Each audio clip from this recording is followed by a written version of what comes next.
کاتژمێرەکانی پێدانی کارەبای یەکجار زۆر کەمن گوندەکان مۆلیدیان نییە لە چاو شارەکان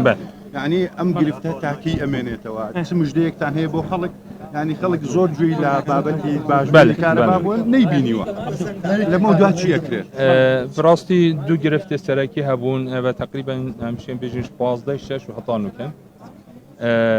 300 ميجاوات كومباين سايكل الشبكة دركتي هروسا محطة خبات كو 300 ميجاوات ونكا 6 ميجاوات بس امرو نضيف اخبنا مدير عام ما برامنانه او محطة كامل ديزفرتبه يعني بشين بيجين 150 حتى 108 ميجاوات زياده بن فرق كده بس نب بشكل كو ام بيجين ديك كيشا جاره سر از بيجين مد وترا خداجي اماجدا كيشا ما سركي تني بابت سو 8 جي كار كي جار باش سرت ذكرن او بروجي ام بيجين اكجار باجي او بايبلاين غازيه كو بو محطه دهوك و1000 ميجاوات كهرباء تني وحده كاري دا يعني ابا گرفتا سركيه كار بويجي تتكرن بس او نيزيك مشين بيجين ابرو حتى صباحي فرقك ديكه زنابي وزير سفارة بو بروجي سودي تشي او بروجي السودا ابي بروجي ايك بيشتر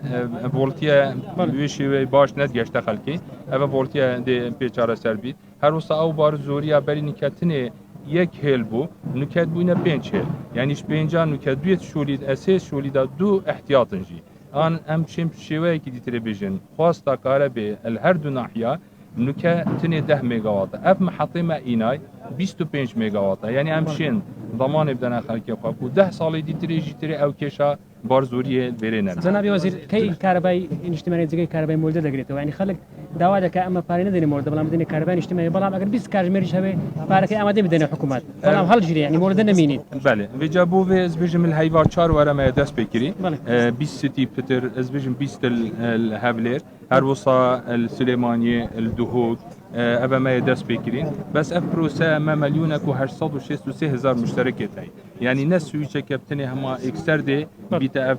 امت بيفا وكو بلان ما يدرس بكري هي واشار وهطانو كبل نعم فائدة هاي المحطة أولا لمعالجة موضوع هبوط الفولتية وكذلك الاختناقات اللي كانت موجودة على الخطوط بعد تنفيذ هذا المشروع راح هاي الاختناقات تنحل وكذلك الفولتية تتحسن. زنابي وزير أو كهربائي كيستا تصير واحد زمران كميزان اجتماعي كان. هولتين دانشتون حد زمران قليان لو هي لإيران كهرباء وقته بستوصل ساعتين. حكومتي هذه مثلا هو كارتي أو كهربائي أقوري لبستوصل ساعات هو بوين كم أكيد طبعا اجتماعي هو كارتي حكومتي لو. هو كار أم حكومتها حريمة كردستانينا. حاجي عمران جي ايك شوان ناحيه بسرب حكمتها حريمه با يعني جهه داخل بهطان كما اف خدمتها نگهانديه ايكش اهداف تو اويه زنابي وزير كي بنزين دا وزير لو دروجانه بريار يقدر شو كي بنزين نرخي بنزين دا وزير بله نرخ بنزين طبعا عندك بسركات بو او جي وكي بيجن دو كيشت سراكي هبونت ايك شوان كميكا بنزينش خوارب ومتاتش بغداد عراق هات الدهي حافظ اوان اف كميه بري بو 500,000 بون هر وصا اف طاقه يا مصفى كوسي مصفى مايتين راسه قال خلق دي بيجن ماني ما مصفى تويتين افا مصفى عقود امي اجراءات وكو حكومتها هريمه وكو وزاره السامان السرشتي الجل سومو ما يكرين دهي بنج جريبس جيتاتي نكرين الجل افا كومبانيا بس حتى نك لاين تركي اف بوريا اف ريكا نفكريا كو تصدير بتكرن واف بابت جي راستي نجري دايت هريمه با بلكي ابن برا عراق وتركيا دا وسردان الفانيز كسردان سر استد بلندي انا كرن ايكش اهداف في سرداني بو چاره سر كدنا به بس كيشه وكو هرم وكو مو وزارة النفط امو سومو هيچ كيشه كن جناب وزير برنامج تنسي امثال بو داوش كي نوتي سبي مالان بخوت زاني ام سنوده ناوتي شاخاليه اشتسو شباب دكري ممكن والله استوقعت كم افصال دي باشتر بيت بو چيجي يعني چونكي بري كم ابقى نفتقوا هبو ما عندك يعني تصفيات كرو دا خلقي بس افصال ما دام اس نفتقوا همية تسليمي سومو بكم عراق بكم لازم عراق جي الدف او التزامات كفن سروان هولاتيه هريمي جي وكو هولاتيه جهدی تريد عراق بين ام توقعت كان افصال دي باشتر جنابي وزير ايوا بكهرباء كان بزوا كاشمير لا ناوچە پیشسازەکان و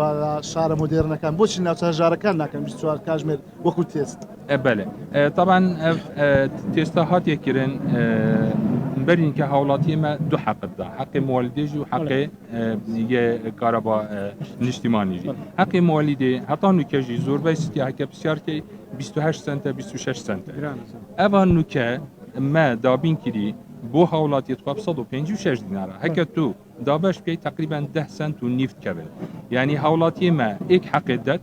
شوينا 28 سنتا 10 سنت ونيفايت دات شوينا 182 مولده اتمازم قبارة جورا وجور ميجا كدو ميجا شناب شبكه دركتن اوا وكي بجن باقجيه كاديتري بو اوا كهرباء كا 24 ساعت فولتيا كا باشتر اب بروسيديا بردوام بيت يعني حتى بري دروجة شان انجمن وزارة السليمانية بون هر سال دو جيبونا اوا بروجه هدي ام دزيده كان وما قوتيجي مليون كو 863 هزار بجدار بويته يعني ام نشتم كو ايك روش اوا كشا همية او كان بس وكو بلان وزارة ما دست بكري و يعني تراجع الجناح بس نخرج کاکە بۆ یەک پرسیار کاتژمێرەکانی کاربا لە ئیدارەی سۆران کەم بۆتەوە بۆ ئەو باسی کرد جنابی وەزیر ئەمە ئێستا ئەو بە بەگەرخستنەوەی ئەو دوو کێشەیە کە پێشتر هەبووە کاتژمێرەکان زیاتر دەبێتن بەڵام ئاکید لە تموحی مەدانیە هەموو جارێک وەک کاتی هاوینان خواست لەسەر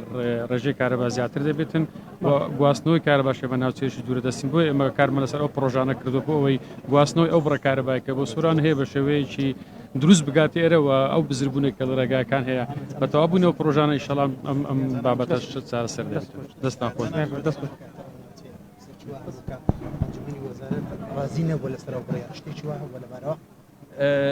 اینانا کاربه بو هرم مشت جهانینا يعني همي قاوا كهرباء ما قبوه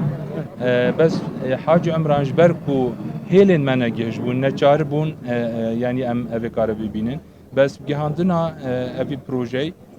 كشاوي دبريج دي چارسر هر اضافه سرقسك جنابي وزير بالنسبه لكهرباء حاج عمران اما طبعا كهرباء استل ايران ودابين كراوا بلام اما دبي ختي اجتماعي بقاته او ناحيه لا لداهاتوجدا اگر بزانین يعني كهرباء لهر شوينك ميم كهرباء بو هاولتان دابين بكريتن كهرباء شي هرزان وكهرباء شي باش بكريتن بزور سر حكومت نوستيتن اما هولدرين كشي كهرباء هم دفركاني سر سنوركانش سار سر بكين بلام اوي لبرنامج حكومتي هرمي كردستان كدبه هيلين اجتماعي بقاته همو ناحيه وغندكاني سر سنوركانيش او مثلا بياني شيء كهرباء ايران دروز بو ناكدتن يعني هذا بيك سرتساوه حبيت دبي سرتساوه كان يبوني كهرباء زیاتر بیت اف گریدانه هر بوزانی يعني سرانسر جهانی جی اف بشکلیه هی يعني بو نمونه نکه ما دو خطيت هين نابرامه وتركا ما شش خطيت هين نابرامه وعراقي هاي قال اردن عراقي هاي قال سعودي قال ايراني نمعناوي وقت تخطك هبيدي معناوي دي علاقات تدخل قال برامبري ببري نخير چبیت وقتی هاي او ده هوجي ما بن وقتی هاي ام ده هوجي وان بن سلبي اساسي لا هرام بوزير